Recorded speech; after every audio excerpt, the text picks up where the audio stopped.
Good morning, students. I hope you are fit and fine.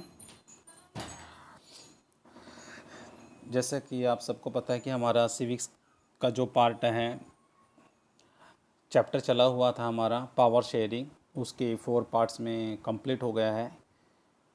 जो हमारा next topic होगा, next chapter है, सभी स्टूडेंट्स को पता है, स्क्रीन पर है, फेडरलिज्म। सभी विद्यार्थी एनसीईआरटी की बुक को फॉलो करेंगे और एनसीईआरटी की बुक को ही अपने पास रखें ताकि आप उसको अच्छे से समझ भी आ जाए कि बुक में क्या कहना चाहते हैं, बुक में क्या लिखा हुआ है। और कुछ बच्चे क्या करते हैं, एक दो लाइन सुनकर उसके बाद वीडियो कंप्लीट नहीं देखते। तो सभी से यही रिक्वेस्ट है कि आप पूरी की पूरी वीडियो को देखें और सुनें। कुछ बच्चों ने अभी भी अपने स्कूल की ऐप डाउनलोड नहीं की हुई है, उसको डाउनलोड करें क्योंकि ये होमवर्क है, इसको चेक किया जाएगा। ये मत समझे कि एक फॉर्मेलिटीज़ है, ये आपकी ही बेनिफिट के लिए बनाई जा रही है कि सिलेबस को रिवाइज किया जाए। क्योंकि फिर आप लोग क्या करते हैं, आप सभी स्टूडेंट्स करते हैं कि 2 दिन लेट आते हैं, स्कूल में भी इतने होमवर्क चेक हो जाता है। इसी कारण आपसे भी यही हम्बली रिक्वेस्ट है कि आप उसको अच्छे से पढ़ें और होमवर्क पर ध्यान दें। क्योंकि मुझे पता लगा है कि कुछ बच्चों ने अभी तक तो ऐप भी डाउनलोड नहीं की है। ठीक है, आप तीनों सेक्शन हैं ए बी डी, अब तीनों ही सभी विद्यार्थी अपने अपने ऐप को डाउनलोड करें और चैप्टर को देखें। फेडरलिज्म संघवाद, फेडरलिज्म क्या है? फेडरलिज्म का अर्थ क्या होता है कि जहाँ पर फेडरलिज्म यूनियन, कि जहाँ पर सारी की सारी सरकारें हों, अर्थात जहाँ पर केंद्रीय सरकार भी हो, राज्य सरकार भी हो, सेंट्रल गवर्नमेंट, स्टेट गवर्नमेंट और लोकल गवर्नमेंट, सभी को पावर दी जाए और वहाँ पर एक यूनियन बन जाए। उसको एक नाम दिया जाता है। इसकी इंट्रोडक्शन पढ़ते हैं, क्या है इसका ओवरव्यू है। In the previous chapter we noted that vertical division of powers among different levels of government is one of the major forms of power sharing in modern democracies. कहते हैं कि पिछले अध्याय में हमने गौर किया था कि शासन के जितने भी स्तर हैं उनके बीच में जो पावर का बंटवारा हुआ है वो लोकतंत्र में सत्ता की साझेदारी का एक आम रूप भी माना जाता है। इन दिस चैप्टर, इस चैप्टर में we focus on the form of power sharing. इस अध्याय में हम पढ़ेंगे पावर शेयरिंग के का स्वरूप, सत्ता के बंटवारे का स्वरूप और पर क्या विचार करेंगे। वी विगे it is mostly commonly refer to a federalism. इसे आमतौर पर संघवाद कहा जाता है। वी विगेन by describing federalism in general terms. इससे एक लोकतांत्रिक व्यवस्था के अंदर अलग अलग इलाकों का साथ रहना और चलना भी संभव हो पाता है। The rest of the chapter tries to understand the theory and practice of federalism in India. कि अध्याय के शेष जो पार्ट है उसमें भारत के संघवाद के सिद्धांत और व्यवहार को समझने की भी कोशिश की गई है। Our discussion of federal constitutional provision is followed by an analyse of the policies and politics that has strength federalism in a practice. इस अध्याय में संघवाद को मजबूत करने वाली नीतियाँ और राजनीति का भी विश्लेषण किया गया है।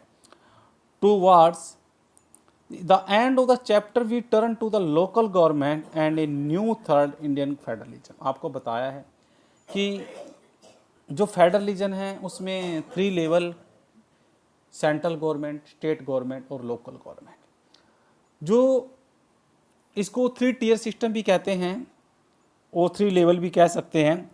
भारतीय संघवाद के नए और तीसरे स्तर यानी स्थानीय शासन पर भी चर्चा करेंगे। आपका पॉइंट शुरू होता है।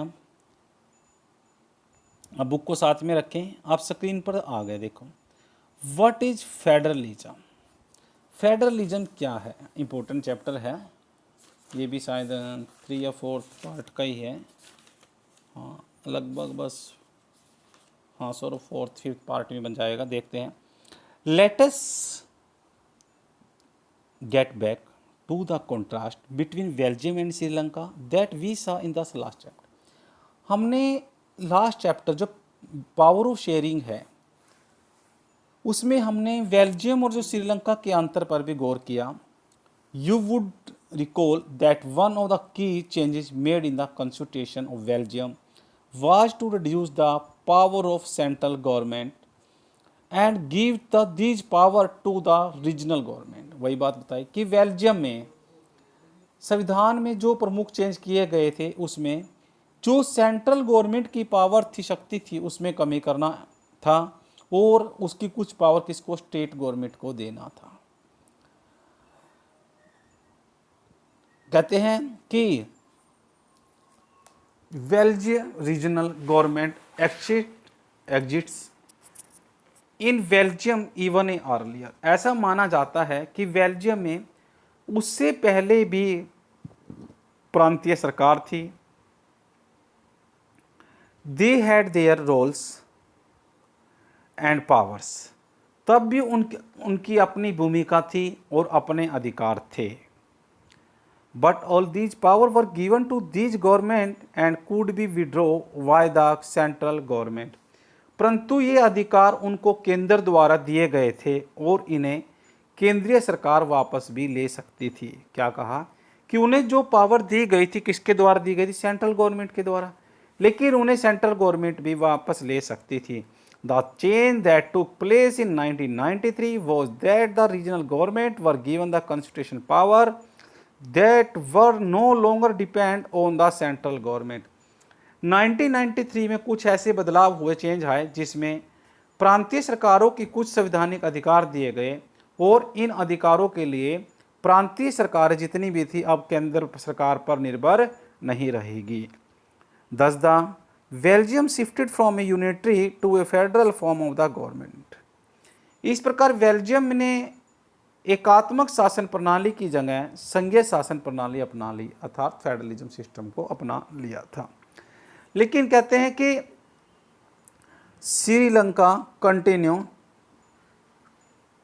To be for all practical purpose a unitary system where the national government has all the powers. परंतु श्रीलंका में व्यवहारिक रूप से अभी भी एकात्मक शासन व्यवस्था है जिसमें केंद्रीय सरकार के पास ही सारे के सारे राइट दिए गए हैं। Tamil leader want Sri Lanka to become a federal system. Sri Lanka के जो तमिल नेता चाहते हैं कि देश में सच्चे अर्थों में कौन सी व्यवस्था होनी चाहिए, फेडरलिज्म सिस्टम होनी चाहिए। Federalism is a system of A government in which the power is divided between A central authority and various constituent units of the country. संघीय शासन व्यवस्था में सर्वोच्च सत्ता केंद्रीय प्राधिकार और उसके भिन्न भिन्न इकाइयों के बीच बंट जाती है। यूजुअली आमतौर पर देखते हैं a federation has two levels of the government. आमतौर पर संघीय व्यवस्था के दो ही स्तर होते हैं, अर्थात दो ही प्रकार की सरकारें होती हैं, सेंट्रल गवर्नमेंट और state government. One is the government for the entire country that is the usually responsible for a few subjects of a common national interest। इसमें एक सरकार पूरे देश के लिए होती है जिसके जिम्मे राष्ट्रीय महत्व को भी इम्पोर्टेंस माना जाता है। फिर कहते हैं कि फिर राज्य हो या प्रांत की स्तर की सरकारें बनती है और वो क्या करती हैं, the others are government level province of the state and look after much day to day administrating of their state। कहते हैं कि राज्य और प्रांतों की जब सरकारें बनती हैं तो शासन का जितना भी एक दिन का कामकाज होता है उसको देख रेख करती है और both these level of government enjoy their power independent of the others। और दोनों स्तर की सरकारें अपने अपने स्तर को स्वतंत्र होने का भी काम करती है।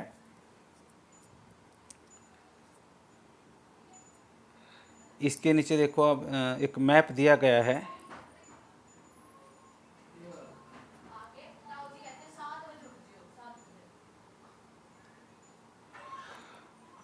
उसने क्या बताया,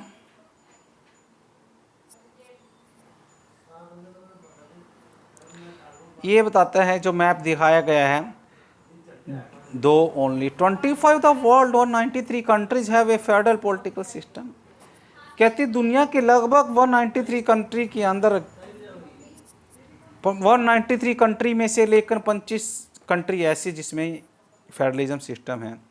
the citizen make up 40% of the world population, लेकिन इन देशों में दुनिया की 40% जनसंख्या रहती है। Most of the large country of the world are federalism. दुनिया के अधिकतर भाग बड़े बड़े देश फेडरलिज्म को अपनाते हैं। Can you notice an expectation of this to this rule in this map. क्या आप इस मानचित्र में देख सकते हैं कि अपवाद भी ढूंढ सकते हैं। उसके साइड में जो ये मैप दिखाया गया है, ये मैप फेडरल पॉलिटिकल सिस्टम का मैप दिखाया गया है। किसमें? फेडरल पॉलिटिकल सिस्टम का भी मैप दिखाया गया है। उसके आगे कहते हैं कि in this sense federalism are the contrasted with unitary governments, कि एक अर्थ में संघीय शासन व्यवस्था एकात्मक शासन व्यवस्था से ठीक अलग है। Under the unitary system either there is only one level of government और the sub unit of the subordinate to the central government. एकात्मक शासन व्यवस्था में शासन का क्या है, एक ही स्तर होता है और बाकी इकाइयाँ उसके अधीन होकर कार्य करती हैं। The central government can pass on orders to the provincial और the local government.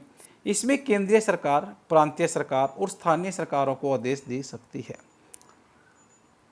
But A federal system the central government can not order the state government do something.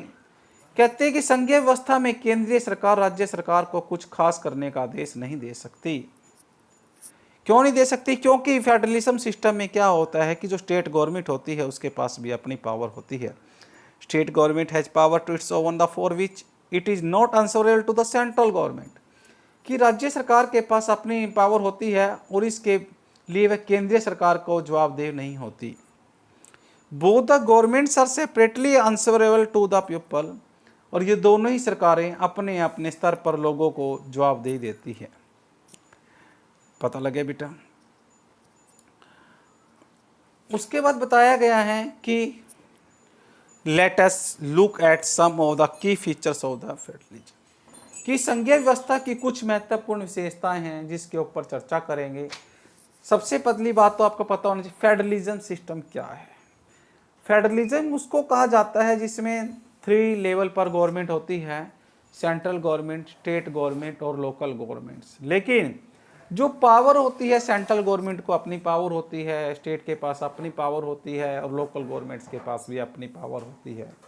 ऐसा नहीं है कि सबको अलग अलग पावर दी गई हो और सभी को अपनी अपनी पावर का यूज करना पड़ता है। जैसे कि हमने बेल्जियम के बारे में पढ़ा, बेल्जियम में सेंट्रल गवर्नमेंट थी, फिर कुछ पावर प्रांतीय स्टेट गवर्नमेंट को भी दी गई थी, लेकिन वो पावर सेंट्रल गवर्नमेंट के द्वारा ही दी गई थी, क्योंकि उसमें बताया जाता है कि सेंट्रल गवर्नमेंट जब चाहे उनकी पावर को भी ले सकती थी, इसलिए उसके बारे में बताया गया था। और उसने क्या था कि श्रीलंका का मॉडल उठाया।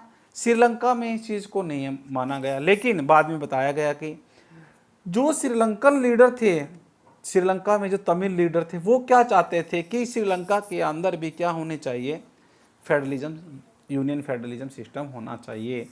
क्योंकि अगर एक ही व्यक्ति की चलती रहेगी तो वहाँ क्या है, मोनार्की जैसा फील करने लग जाते हैं लोग। आपने सभी ने देखा। इसी के बारे में बताया। कल हम इसकी फीचर्स के बारे में पढ़ेंगे कि इनकी क्या क्या फीचर्स रही, क्या फीचर्स हैं। Thank you, have a good day.